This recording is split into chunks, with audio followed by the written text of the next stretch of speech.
বাংলাদেশের সর্বশেষ গুরুত্বপূর্ণ আপডেট সংবাদে আপনাকে স্বাগতম। শুরুতেই সংবাদ শিরোনাম পড়ে বিস্তারিত। লাইভে এসে দেশে আসার ঘোষণা দিল শেখ হাসিনা। কোন দিকে যাবে বাংলাদেশের রাজনীতি? যারা এতদিন নির্বাচনের জন্য পাগল ছিলেন তাদের এখন ভিন্ন সুর। জামায়াত আমির। রোববার থেকে সীমিত আকারে পেঁয়াজ আমদানির অনুমতি। একজন গণহত্যাকারীর ইচ্ছা অনুযায়ী ভারত তার ডিপ্লোম্যাসি সাজাতে পারে না, আক্তার। পরাজিত শক্তির পুনরুত্থান ঠেকাতে ঐক্যবদ্ধ থাকার আহ্বান তারেক রহমানের। প্রিয় দর্শক, এবার জানিয়ে দিব বিস্তারিত। তবে তার আগে আপনি যদি এই চ্যানেলে নতুন দর্শক হয়ে থাকেন তাহলে চ্যানেলটি সাবস্ক্রাইব করে দিবেন সকল আপডেট খবর সবার আগে পেতে। এবং আপনি যদি নিরীহ ফিলিস্তিনিদের ভালোবাসেন তাহলে আই লাভ ফিলিস্তিন লিখে একটি কমেন্ট করে দিবেন। এবার বিস্তারিত।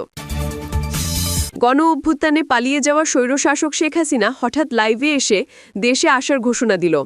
গত শনিবার সন্ধ্যা ৬টা বাজে লাইভে এসে দেশে আসার ঘোষণা দিয়েছে।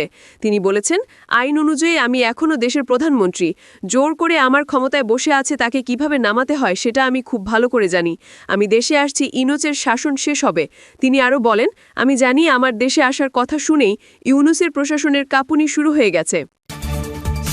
যারা এতদিন নির্বাচন করে পাগল হয়ে গিয়েছিলেন তারা এখন ভিন্ন সুরে কথা বলছেন, কারণ তারা বুঝতে পারছেন জনগণ তাদের লাল কার্ড দেখাবে। শনিবার ৬ ডিসেম্বর সিলেটে সমমনা ইসলামী ৮ দলের বিভাগীয় সমাবেশে যোগ দিয়ে এসব কথা বলেন জামায়াতে ইসলামীর আমির ডক্টর শফিকুর রহমান। জাতীয় নির্বাচনের আগে গণভোট সহ ৫ দফা দাবিতে সিলেট সরকারি আলিয়া মাদ্রাসা মাঠে অনুষ্ঠিত হয় সমাবেশটি।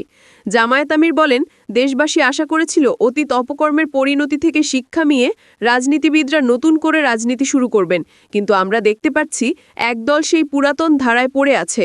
তারা কোনো সংস্কারে রাজি না, সনদ বাস্তবায়নও রাজি না। এখন আবার কোথাও কোথাও আমরা ভিন্ন সুর শুনতে পাচ্ছি। যারা এতদিন নির্বাচন করে পাগল হয়ে গিয়েছিলেন তারা এখন ভিন্ন সুরে কথা বলতে শুরু করেছে। এই লক্ষণ ভালো নয়। তারা বুঝতে পেরেছে বাংলাদেশের জনগণ তাদেরকে আগামী নির্বাচনে লাল কার্ড দেখানোর জন্য প্রস্তুত হয়ে গিয়েছে। এ সময় কেউ নির্বাচনকে ভণ্ডুল করতে চাইলে তাদের সব ষড়যন্ত্র দেশের সংগ্রামী জনগণ ভণ্ডুল করে দেবে বলে হুঁশিয়ারি দেন তিনি। পেঁয়াজের বাজার সহনীয় রাখতে রোববার থেকে সীমিত আকারে পেঁয়াজ আমদানির অনুমতি দেয়া হবে। প্রতিদিন ৫০টি করে আইপি ইস্যু করা হবে। প্রত্যেকটি আইপিতে সর্বোচ্চ ৩০ টন পেঁয়াজের আমদানির অনুমোদন দেয়া হবে। শনিবার রাতে কৃষি মন্ত্রণালয়ের এক সংবাদ বিজ্ঞপ্তিতে এর তথ্য দেয়া হয়। এতে আরও বলা হয়, গত ১ আগস্ট থেকে এখন পর্যন্ত যেসব আমদানিকারক রপ্তানি অনুমতির জন্য আবেদন করেছেন তারাই কেবল আবেদন পুনরায় দাখিল করতে পারবেন। একজন আমদানিকারক একবারের জন্য আবেদনের সুযোগ পাবেন।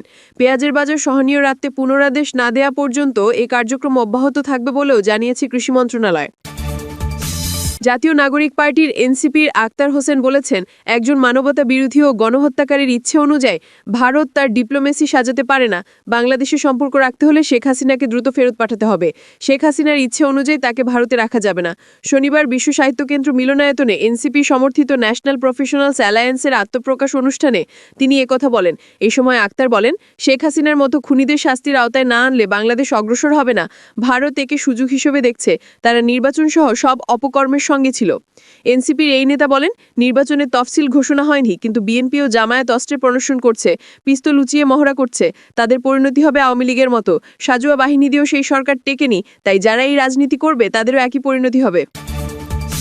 গণতন্ত্র বিরোধী পরাজিত শক্তির যাতে আর পুনরুত্থান না ঘটে সেজন্য গণতান্ত্রিক শক্তিকে সবসময় ঐক্যবদ্ধ থাকার আহ্বান জানিয়েছেন বিএনপির ভারপ্রাপ্ত চেয়ারম্যান তারেক রহমান।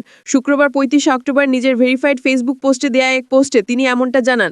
তিনি উল্লেখ করেন, অবিস্মরণীয় একটি দিন ৬ ডিসেম্বর ১৯৯০-এর এই দিনে রক্তাক্ত পিচ্ছিল পথে অবসান হয়েছিল স্বৈরশাসনের। এরশাদ ৮২-এর ২৪ মার্চ পেশাগত বিশ্বস্ততা ও শপথ ভেঙে অস্ত্রের মুখে নির্বাচিত রাষ্ট্রপতি বিচারপতি আব্দুস সাত্তারকে ক্ষমতাচ্যুত করে গণতন্ত্র হত্যা করে জারি করেছিল অসাংবিধানিক শাসন। যে সাংবিধানিক রাজনীতি ছিল বহুদলীয় গণতন্ত্রের নিশ্চয়তা, যার সূচনা করেছিলেন স্বাধীনতার মহান ঘোষক শহীদ প্রেসিডেন্ট জিয়াউর রহমান।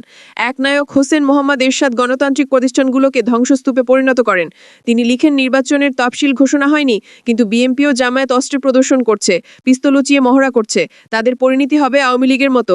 সাজুয়া বাহিনী দিয়েও সেই সরকার টেকেনি, তাই যারা এই রাজনীতি করবে তাদেরও একই পরিণতি হবে।